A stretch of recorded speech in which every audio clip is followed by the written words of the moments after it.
పశ్చిమాసియాకి మరొక అమెరికా యుద్ధ వాహక నౌక రాబోతోంది.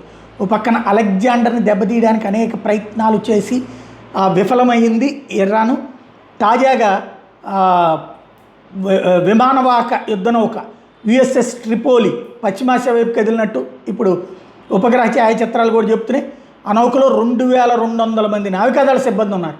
ప్రస్తుతం దక్షిణ హిందూ మహాసముద్రంలోని ఈ నౌక వచ్చే వారం పశ్చిమాసియా జలాల్లోకి ప్రవేశిస్తుంది. అయితే ఇది హార్ముజ్ వైపు వెళ్తుందా లేకపోతే కర్గ్ ఐలాండ్ వెళ్తుందా అన్నది చూడాల్సి ఉంది.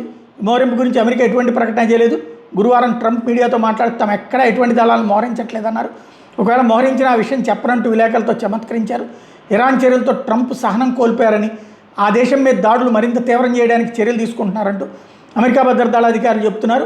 వైమానిక నావికా దళాల ద్వారా హార్ముజ్ జలసంధి మీదుగా చమురు ట్యాంకర్ల రవాణాకు రక్షణ కల్పించే విషయం మీద ప్రభుత్వం చర్యలు తీసుకుంటున్నట్టు చెప్తున్నారు.